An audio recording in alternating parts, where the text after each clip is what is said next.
മാധ്യമം podcast. Editorial 2026 June 12 വെള്ളി. News ക്ലിക്കിനെതിരെ Delhi പോലീസും EDയും ചുമത്തിയ കേസുകൾ ഡൽഹി ഹൈക്കോടതി റദ്ദാക്കിയതിനെക്കുറിച്ചാണ് ഇന്നത്തെ എഡിറ്റോറിയൽ. ആ കള്ളക്കേസും പൊളിഞ്ഞിരിക്കുന്നു. ഭരണകൂടം കെട്ടിച്ചമച്ച ഒരു അപസർപ്പക കഥ കൂടി പൊളിയുന്നു. സ്വതന്ത്ര വാർത്താ പോർട്ടലായ ന്യൂസ് ക്ലിക്കിനെതിരെ ഗുരുതര കുറ്റങ്ങൾ ചാർത്തി ഡൽഹി പോലീസും എൻഫോഴ്സ്മെൻറ്റ് ഡയറക്ടറേറ്റും ചുമത്തിയ കേസുകൾ ഡൽഹി ഹൈക്കോടതി റദ്ദാക്കിയിരിക്കുന്നു. വ്യക്തമായ തെളിവുകളില്ലാതെ വെറും ഊഹാപോഹങ്ങളുടെ അടിസ്ഥാനത്തിലാണ് ഏജൻസികൾ അന്വേഷണം നടത്തിയതെന്ന് തുറന്നടിച്ച കോടതി, കേന്ദ്ര ഏജൻസികൾ നടത്തിയത് നഗ്നമായ അധികാര ദുർവിനിയോഗമാണെന്ന് വ്യക്തമാക്കി. ഉന്നയിക്കപ്പെട്ട എല്ലാ ആരോപണങ്ങളും പൂർണ്ണമായി അംഗീകരിച്ചാൽ പോലും നിലനിൽക്കില്ലെന്ന് പറഞ്ഞാണ് ഡൽഹി പോലീസ് രജിസ്റ്റർ ചെയ്ത FIRഉം EDയുടെ കള്ളപ്പണം വെളുപ്പിക്കൽ കേസും കോടതി റദ്ദാക്കിയത്. വിദേശത്ത് നിന്ന് നിയമവിരുദ്ധമായി ഫണ്ട് സ്വീകരിച്ച് ഇന്ത്യയുടെ അഖണ്ഡതയെ തകർക്കാൻ ശ്രമിച്ചു എന്ന പേരിലാണ് 2023 ഒക്ടോബറിൽ ന്യൂസ് ക്ലിക്കിനെതിരെ കേസെടുത്തത്. പിന്നാലെ 102 മണിക്കൂർ നീണ്ട റെയ്ഡിനും ചോദ്യം ചെയ്യലുകൾക്കും ശേഷം സ്ഥാപകനും എഡിറ്റർ ഇൻ ചീഫുമായ പ്രബീർ പുർക്കായസ്ത, HR ഹെഡ് അമിത് ചക്രവർത്തി എന്നിവരെ അറസ്റ്റ് ചെയ്തു. ഈ മാധ്യമ സ്ഥാപനത്തിലെ എക്സിക്യൂട്ടീവുകളെയും വാർത്തയും ലേഖനങ്ങളും എഴുതുന്ന മാധ്യമ പ്രവർത്തകരെയും കൊടും ക്രിമിനലുകളെ പോലെ ചോദ്യം ചെയ്യുക മാത്രമല്ല 46 പേരുടെ ഫോണുകളും ലാപ്ടോപ്പുകളും പിടിച്ചെടുക്കുകയും ചെയ്തു. അമേരിക്കൻ മാധ്യമമായ ന്യൂയോർക്ക് ടൈംസിൽ വന്ന ഒരു വ്യാജ പരാമർശമായിരുന്നു ന്യൂസ് ക്ലിക്കിലേക്ക് പാഞ്ഞു കയറാൻ കേന്ദ്ര ആഭ്യന്തര മന്ത്രാലയത്തിന് കീഴിലെ ഡൽഹി പോലീസിൻ്റെ പിടിവള്ളി.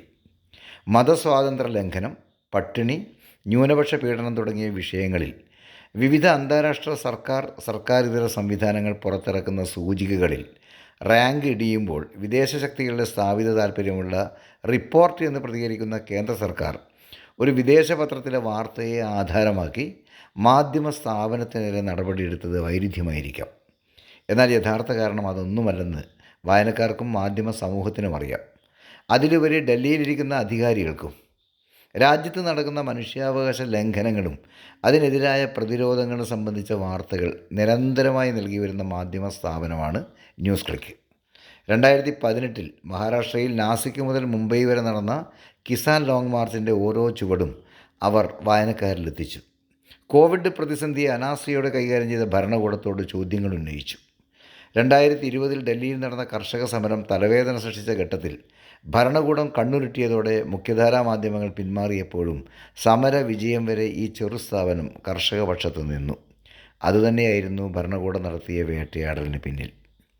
നേരത്തെ ലൈസൻസ് പുതുക്കി നൽകാതെ മീഡിയ വൺ ചാനലിന് വിലങ്ങ് വെച്ചതും അപ്രിയ സത്യങ്ങൾ വിളിച്ചു പറഞ്ഞതിൻ്റെ പേരിലായിരുന്നുവല്ലോ. ഐതിഹാസികമായ നിയമ പോരാട്ടത്തിന് പിന്നാലെ ഇന്ത്യൻ പരമോന്നത നീതിപീഠം തന്നെ അന്ന് സർക്കാരിൻ്റെ അന്യായ നടപടി റദ്ദാക്കി. റെയ്ഡുകളും അറസ്റ്റുകളും ഭീഷണികളും വഴി നിരവധി മാധ്യമങ്ങളെ സർക്കാർ നിശബ്ദമാക്കുന്നുണ്ട്. മാധ്യമ സ്വാതന്ത്ര്യവും അഭിപ്രായ സ്വാതന്ത്ര്യവും അട്ടിമറിക്കുന്ന ഒട്ടനവധി നിയമങ്ങളും ചുട്ടെടുക്കപ്പെടുന്നുണ്ട്. ഇന്ത്യയിലെ സ്വതന്ത്ര പത്രപ്രവർത്തനത്തെ പിന്തുണച്ചുകൊണ്ട് ശക്തമായൊരു നിലപാടാണ് കോടതി സ്വീകരിച്ചിരിക്കുന്നത്. ജനകീയ പ്രസ്ഥാനങ്ങളെ ഉൾക്കൊള്ളിച്ചുകൊണ്ട് മാധ്യമപ്രവർത്തനം നടത്തി എന്നത് മാത്രമാണ് ന്യൂസ് ക്ലിക്ക് ചെയ്ത ഒരേയൊരു അപരാധം എന്നാണ് കോടതി വിധിയെ സ്വാഗതം ചെയ്ത് സ്ഥാപനം പറഞ്ഞത്. ഭീഷണികളിലും തടങ്കലിലും പതറാതെ പ്രബീർ പുർക്കായസ്തയും സംഘവും നടത്തിയ നിയമ പോരാട്ടമാണ് ഇപ്പോൾ വിജയം കണ്ടത്.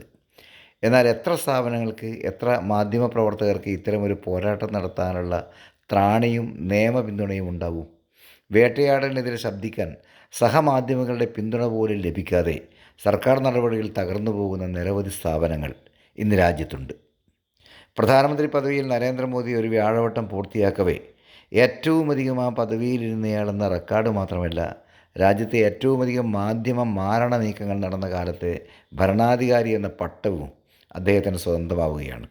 എതിരഭിപ്രായം പുലർത്തുന്ന, രാജ്യത്തെ തെറ്റായ ദിശയിലേക്ക് നയിക്കുന്നുവെന്ന് വിളിച്ചു പറയുന്ന മാധ്യമങ്ങളെയും മാധ്യമപ്രവർത്തകരെയും ഉന്നമിടുകയല്ല, തെറ്റുതിരുത്തി നേരായ ദിശയിലേക്ക് പോവുകയാണ് ചെയ്യേണ്ടതെന്ന് ഈ വൈകിയ വേളയിലെങ്കിലും ഭരണകൂടം മനസ്സിലാക്കുമോ?